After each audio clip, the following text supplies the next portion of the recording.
ม้าตามหาเขาไม่เจอเลยอ่ะเขาอยู่ใต้อุโมงค์นี้หรือเปล่านะเฮ้ยพี่เฟียสช่วยม้าตามหาพอสหน่อยพอสหายตัวไปอ่ะเฮ้ยอย่าว้าวรถไฟใหญ่มากเลยค่ะเพื่อนๆดูดิถ้าเราขึ้นรถไฟเราต้องมีตั๋วหรือเปล่าครับไม่ต้องครับเพราะว่านี่คือรถไฟฟรีอ๋อรถไฟฟรีเหรอเอ้าพี่โฟกขึ้นไปทำอะไรตรงนั้นน่ะอุ้ยอยู่ข้างบนนั้นมีอะไรอ่ะพี่โฟกเอ้าพี่โฟกลงไปแล้วอ่ะ Yes DJ พิกาบูแล้วก็ติดตามช่องฟลุ๊กด้วยนะครับสวัสดีครับเพื่อนๆวันนี้พี่โฟกับน้องแปดมาเที่ยวฮาร์เบอร์แลนด์ฮาร์เบอร์พัทยานะคะใช่ครับตอนนี้พวกเรากำลังจะไปเล่นบ้านลมครับเพื่อนๆบ้านลมไปกันเลยโอ้โหพี่พรมันใหญ่มากเลยนะคะแล้วเราจะเริ่มกันไหนกันดีเนี่ยขึ้นไปข้างบนเลยนะคะโอ้โหทางแคบมากเพื่อนๆเฮ้ยเดี๋ยวทางนี้มันลำบากมากเลยนะมันเป็นช่องอ่ะแล้วหมาจะเข้าได้เปล่าเนี่ยพี่เฟียสก็พาหมาก่อนระหว่างทางก็จะมีโดนัทอยู่ตรงพื้นนะเพื่อนๆแล้วก็มีลูกตุ้มอันใหญ่เดี๋ยวเด็กๆหายไปไหนกันหมดครับนั่นไงเจอแล้วไปพี่เฟียสเราเจอทางออกแล้วนะครับไปเลยลอดโดนัทไปเลยนะครับโอ้โหเด็กๆกำลังจะเข้าไปในสนามฟุตบอลนะคะเพื่อนๆเอามาแล้วนะครับนี่โอ้โหว้าวโอ้ยพี่โฟไปโอ้ล้มแล้วนักกีฬาล้มแล้วโอ้ล้มแล้วยังไม่ทันแต่ล้มก่อนนะเพื่อนๆครับน้องพรเขาหายไปครับม้าตามหาเขาไม่เจอเลยอ่ะเขาอยู่ใต้อุโมงค์นี้หรือเปล่านะเฮ้ยพี่เฟียสช่วยม้าตามหาพรหน่อยพรหายตัวไปอ่ะเอ้านี่ไงพรอยู่นี่ไงโหลอดอุโมงค์ไปแล้วโหขึ้นไปเลยเหรอว้าวแล้วออกมาทางไหนเนี่ยว้าวโอ้ยเป็นสไลเดอร์เลยระวังหัวพอดนี่เอ้าพี่พอดลอดเข้าไปในอุโมงค์แล้วค่ะเพื่อนๆออกมาได้ไหมโอ้ยเอาออกมาแล้วมาเด็กๆเดี๋ยวเราจะขึ้นไปเขาวงกตกันนะโอ้โหนี่ต้นไม้อะไรเนี่ยโอ้โหทางเข้าลำบากมากเพื่อนๆโอ้ยมาติดเฟียสค่ะช่วยด้วยเฟียสช่วยมาด้วยเอาพี่โฟกทำไงต่อ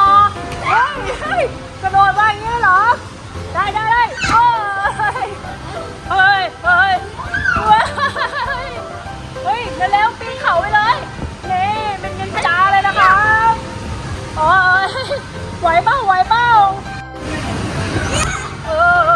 เด้งใหญ่เลยนะไปอีกด่านเดียวเฮ้ยอย่าว้าวเอากระโดดโหนเชือกนะเพื่อนๆนี่มันรถไฟนี่นะรถไฟใหญ่มากเลยค่ะเพื่อนๆดูดิพี่โฟกขึ้นรถไฟแล้วเหรอเด็กๆถ้าเราขึ้นรถไฟเราต้องมีตั๋วหรือเปล่าครับไม่ต้องครับเพราะว่านี่คือรถไฟฟรีอ๋อรถไฟฟรีเหรอโอ้ยดีจังได้สวัสดิการรถไฟฟรีด้วยเดี๋ยวมาไปดูข้างในดีกว่ามาเด็กๆขึ้นรถไฟกันเลยนะรถไฟฟรีนะดีมากเลยอะโอ้โหเราเข้ามาเราเจออะไรเนี่ยนี่มันทางคนขับใช่ไหมครับโอ้โหนี่มันแท่งปีโป้หรือเปล่าเนี่ยสีสันสวยงามมากเลยอะอุ้ยพี่โฟกอะไรเนี่ยทำไมที่นั่งรถไฟมันแปลกๆอะไม่เห็นเหมือนที่นั่งรถไฟเลย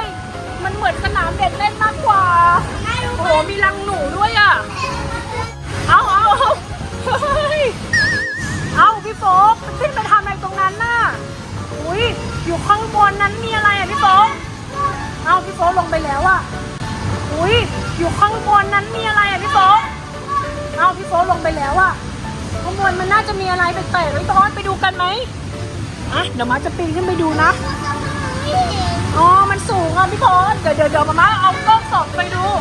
โอ้พี่พอดข้างบนมันเป็นสไลเดอร์ครับเอาพี่โฟกขึ้นมาแล้วนะครับโอ้ยจะลงสไลเดอร์แล้วเหรอโอ้ยไหนไปอ่ะพี่พอดปั่นได้เปล่าวะขีบขาไปข้างหน้าพี่พอดมาพี่พอดปั่นมาเลยไปพี่เฟียสปั่นคันเล็กเลยนะครับปั่นไปเลย หมุนหมุนหมุนหมุนหมุนยังไงพอดมาแล้ว ไปเลยถอยหลังได้ด้วย Skip to my loo, loo, loo. Skip to my loo, loo, loo. Skip to my loo, skip to my loo, my darling. Cats in the cream jar, ooh, ooh, ooh. Cats in the cream jar, ooh, ooh, ooh. Cats in the cream เอาเป็นยังไงลอดอุโมงค์กันนะ เราจะลอดอุโมงค์แล้วก้มหัวลงนี่ไปเลยไปต่อเลยเอาจอดรถได้แล้วนะคะพี่โฟกจอดเลยมาพี่เฟียสเดี๋ยวเราจะไปเล่นรถเด็กกันนะครับ เราจะต้องข้ามสะพานไปกันก่อนนะ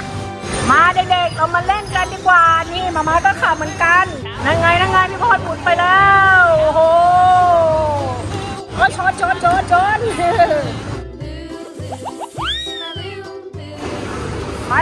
น ไปเลยว้าวโอ้โหโอ้พอนรีบไปแล้วเน่ไปเลยนะคะสิเลยว้าว Loo, loo. Skip to my loo, loo, loo. Skip to my loo, skip to my loo, my darling. off to Texas 2x2. Off to Texas 2x2. Off to Texas 2x2. โอ้โหอะไรเนี่ยบาลานซ์เหรอนี่ลากมาโอ้โหนี่มาเฟียสกระโดดมาเลยเยี่ยมเอา เป็นสะพานโค้งเลยเหรอพี่เฟียสโอ้ลูกลิง ลงมาเลยปล่อยตัวลงมาเลยอ้าวตามน้องเฟียสบ้างนะครับเฟียสก็อยากเป็นลิงเหมือนกัน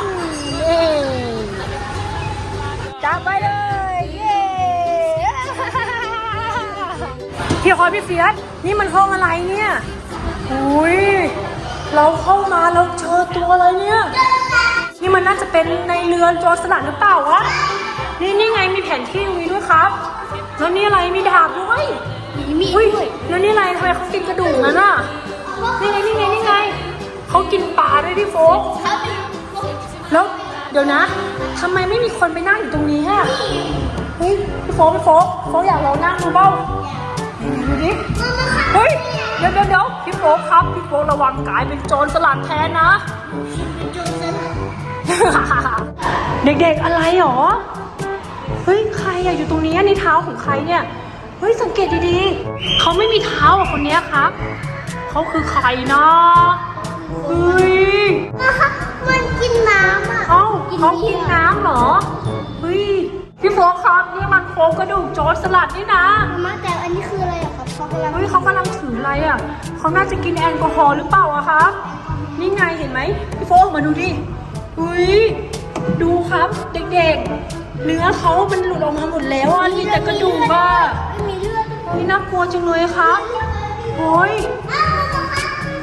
ดู ไหน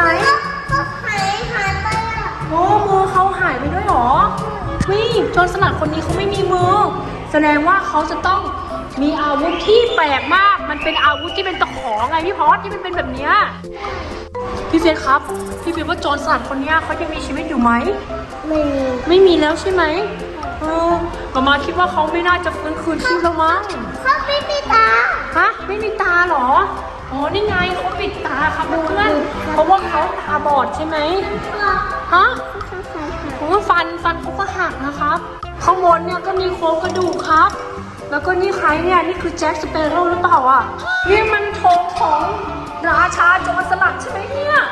โอ้โหเป็นสัญลักษณ์กระดูกนะคะเพื่อนๆแล้วก็ปิดตาข้างหนึ่งนะพี่โฟกเจ้าโจรสลัดอ่ะน่าจะเลี้ยงสัตว์เลี้ยงไว้1 ตัวนะนี่ไงพี่โฟกเขาเลี้ยงนกเอาไว้เป็นเพื่อนเวลาเขาเหงาแสดงว่าเขาคุยกับนกตลอดแน่ๆเลยเห็นไหมเพราะนกแก้วตัวเนี้ยมันพูดได้ด้วยนะ